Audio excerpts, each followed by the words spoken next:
Good evening. I'm Chip Pollock, and this is my response to the Module 1 video that I watched for the week. It was by Ken Robinson and was called Do Schools Kill Creativity? Unfortunately, unlike our classmate, Mr. Carter, I'm not able to be filming this from the deck of a boat, so you'll have to put up with about 5 minutes of me and this wall behind me. For any classmates that have never seen anything by Ken Robinson, I would highly recommend you view some of his videos. I've had the good fortune of having to watch several of his videos through several of my courses, and he's outstanding.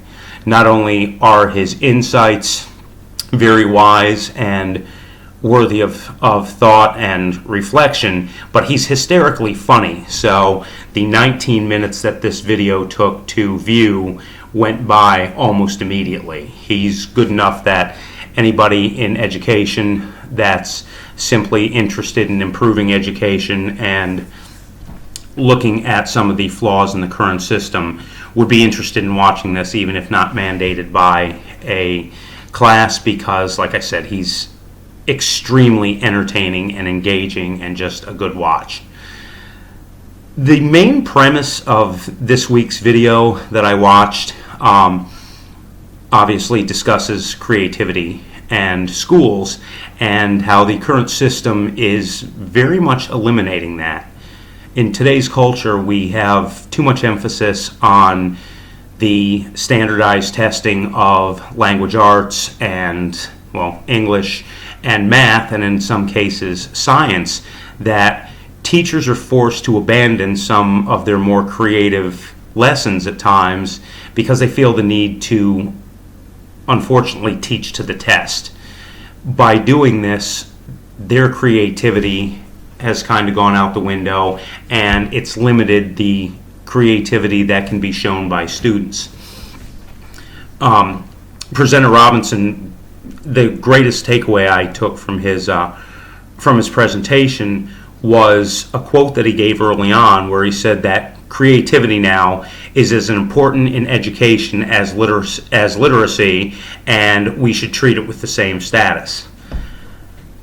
As instructors that are teaching 21st century learners, we're supposed to use a variety of teaching methods and technology and a lot of different resources that can create or are conducive to creativity for both teachers and students. Unfortunately, many teachers seem to resort to, even now, standard lecture and note-taking, which allows for very little creativity. There's no real consideration of multiple intelligences and students that might learn kinesthetically, or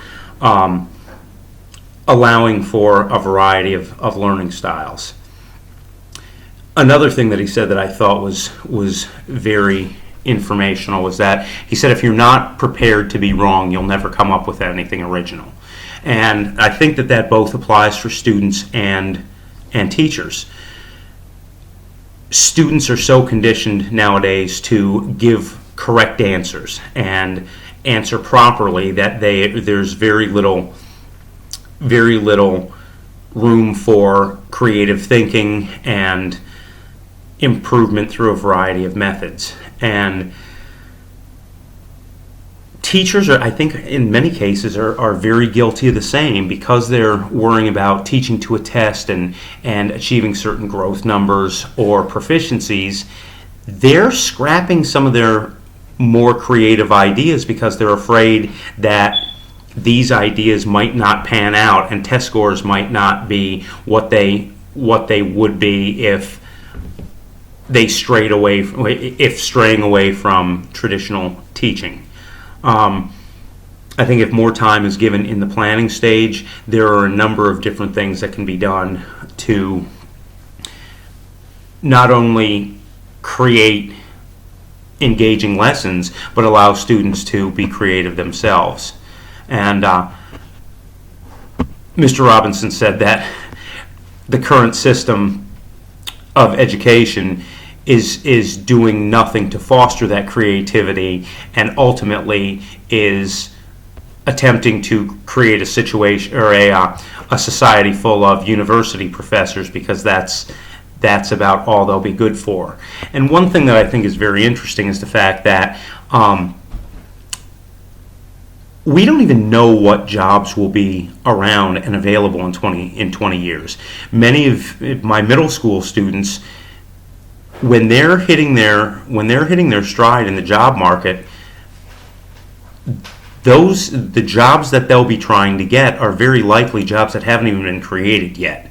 So with technology in the changing world, a lot of that revolves around creativity and coming up with different ideas. And so we might need to keep in mind as educators that it's crucially important that we do continue to allow students to be creative and not limit them by the way we would like to teach.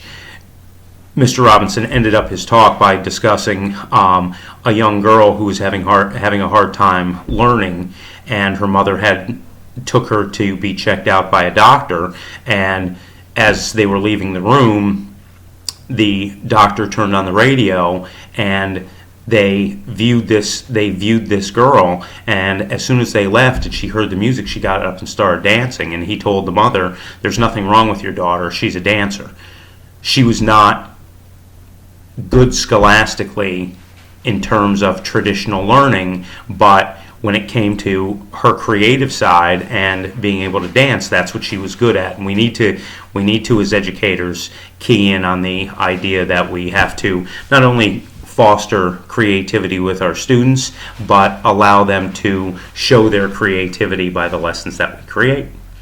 Thank you very much, and I'll see you soon.